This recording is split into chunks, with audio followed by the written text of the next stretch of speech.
The new trailer for the live-action remake of The Little Mermaid already has more than 100 million views. While it's got a lot of fans, it is also being attacked by some internet trolls. Actress Halle Bailey stars as Ariel in Disney's new live-action film, and she looks nothing like the animated Little Mermaid with red hair from the original 1989 classic. The trailer has received more than 1.5 million dislikes on YouTube. Then there are the ugly, racist tweets. The Little Mermaid is white, not black. Really, people? We're doing this again? Huh? She looks nothing like they both have the tail, huh? They both have the red. She looks nothing like her. How do I even know that she's a mermaid? Once again, a bunch of internet racists are upset that a fictional character is being played by a black person. And honestly, I don't know what the big deal is. You guys realize that Nemo was black too, right? Yeah, that whole movie was about a fish who can't find his dad. Yeah. Calm down, calm down. I can say that because my dad left and he's white, so who's racist now? This is so ridiculous.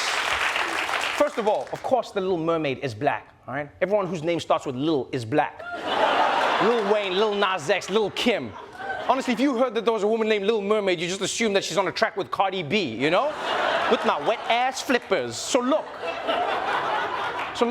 stop being ridiculous. It's imaginary. You know, I hope this scandal doesn't overshadow the rest of the movie. The Little Mermaid is a beautiful story about a young woman changing her core identity to please a man. Let's not forget about that, people. And look, if we had more time, we could talk about how Disney already created a black mermaid 30 years ago and nobody cared. Or how there's still plenty of white princesses for little girls whose dream it is to be in a monarchy. And let's not forget, you can still watch the original Little Mermaid. It's not like if you try to turn it on, Mickey's gonna jump out of the screen and be like, you're racist, ha ha! But we don't have time for that. Because racism isn't just on Twitter. It turns out it's also ruining the NBA. This evening, the major headline out of the NBA, they have now suspended Phoenix Suns and Phoenix Mercury owner Robert Sarver for a year. They have fined him $10 million after a nearly year-long investigation that detailed inappropriate behavior during his 18 years with the team. The league says Sarver, whose teams are mostly black, repeated the N-word 5 times, bullied employees, and sent pornographic material, including a video, to staffers. Sarver also allegedly made jokes frequently to employees in large and small settings about sex and sex-related anatomy. Whew.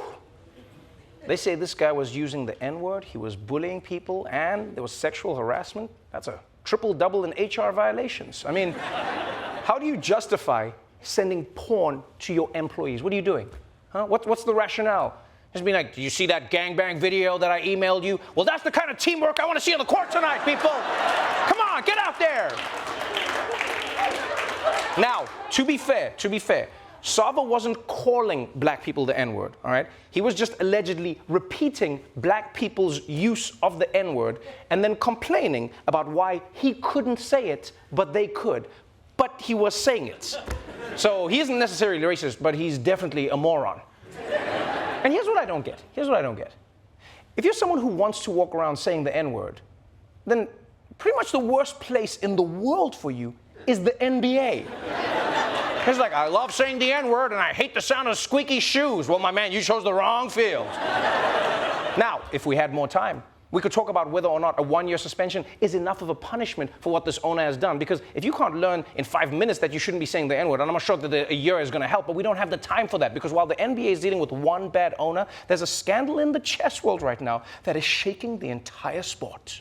A cheating scandal is rocking the world of chess like never before. After world chess champion Magnus Carlsen recently lost a match to young up-and-comer Hans Niemann, Carlsen abruptly quit the tournament and then posted a cryptic tweet that many interpreted as an accusation that Niemann had cheated. Since then, speculation has run wild about how Niemann could have cheated, with some people suggesting that some kind of wearable vibrating device could have been feeding him moves. A world champion has never withdrawn from a chess tournament before this in the history of the game of chess. So it's really unprecedented. Yeah, you're damn right, this is unprecedented. A chess grandmaster might have been cheating? That is disgusting!